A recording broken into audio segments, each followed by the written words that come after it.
Hey guys, hoping all is well with everyone. So in this video, we're going to be continuing our read-along of The Secret Zoo, The Final Fight. So last time when we finished, we completed Chapter 17, so we'll be starting with Chapter 18 today. But just to give you guys a little bit of insight, these next several chapters, the titles of their chapters are times. And the reason for that is we recall from Chapter 14, when Noah was kind of attacked and with Sam by DeGraff and Charlie Red, we learned what DeGraff's plan was to kind of take over Noah's world starting at midnight. So these next several chapters are literally times that approach closer and closer to midnight, but break down what is happening in those individual time intervals. Okay, but I hope you guys enjoy the video today, and without further ado, let's get started. Chapter 18, 1134. Noah, wake up!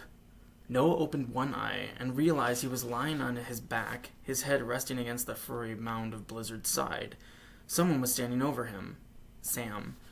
You better get ready, Sam said. Noah pushed himself up to a seated position and almost screamed at the sudden pain in his hand. He saw the bloody hand towel and remembered what had happened in the kitchen. He quickly got to his feet. Here, Sam said. He handed over Tamarin's backpack and walked out of the bedroom. Noah slipped his arms through the straps and felt the now familiar weight of the pack. Blizzard quickly got up. Marlowe sprang off the windowsill and took up his usual perch on Noah's shoulder. You ready, Blizz? The big bear fixed his dark eyes on Noah and grunted. Noah spotted his watch on the nearby desk and put it on, thinking he might need it. As he headed out his bedroom, Blizzard followed closely, his weight bending the boards beneath their feet. Noah walked down 4 or 5 steps and suddenly stopped with his view open to the scene on the first floor. Tarsiers were clinging to the kitchen cabinets and dangling from appliances.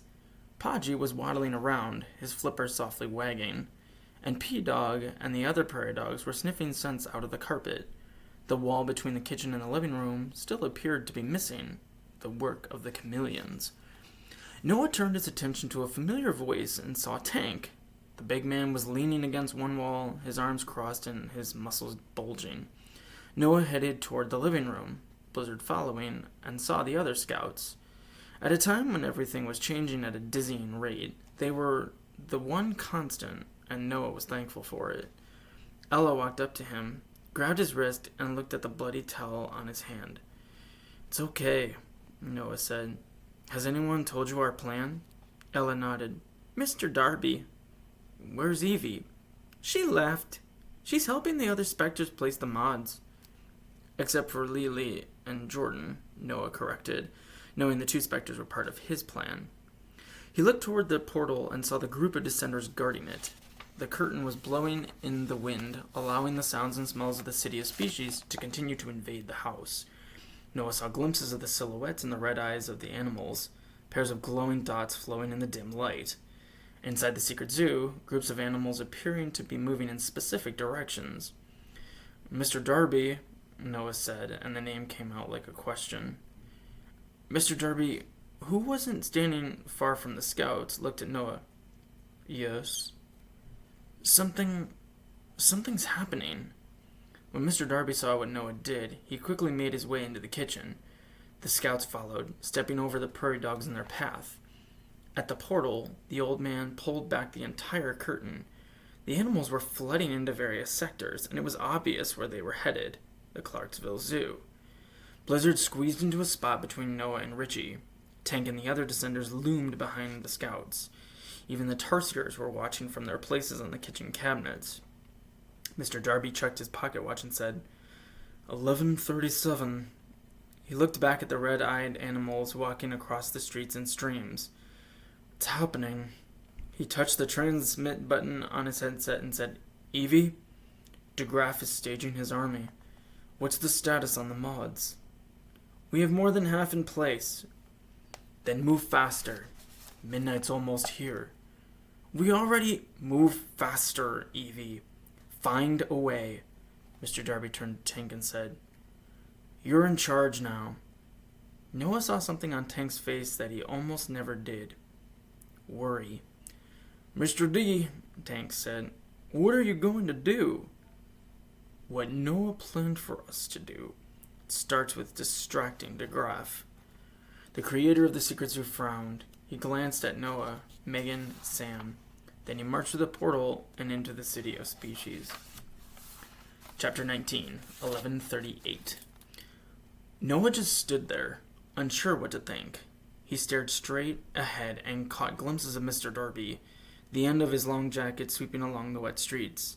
When the old man cupped his hands to his mouth and hollered, "DeGraff!" His voice crossed the threshold between the two worlds and echoed in Noah's kitchen. A few startled tarsiers jumped down from the cabinets, and the prairie dogs scattered.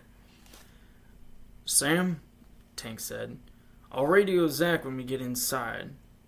As soon as we're ready, I need you to go to Technical Tower and get the primary portal.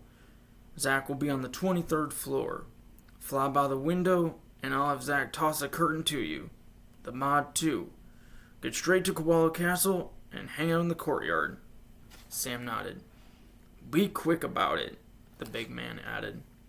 He glanced at the city, at Mr. Darby crossing the streets, and at the groups of monstrous animals, which didn't seem interested in Mr. Darby as they headed into various sectors. Mr. Darby's voice echoed in the kitchen as he called out for DeGraff once more. Noah caught another glimpse of the old man, the leader of the hidden world where penguins can fly and animals share the streets with people. "Everyone know the plan?" Tank asked as he glanced at Noah to signify whose plan it was. The crossers nodded and exchanged worried looks. Noah adjusted his backpack. "Good," Tank said. "Then let's go." The big man turned and walked through the portal, and everyone followed. And I'll stop the video there, ending chapter 19, but I hope you guys enjoyed the video, and as you guys can see, we're kind of coming to those time intervals, so we're only 22 minutes away from the stroke of 12, so a lot's going to be happening, but it's going to be kind of divided, and that's kind of why those chapters are a little bit shorter in length as well.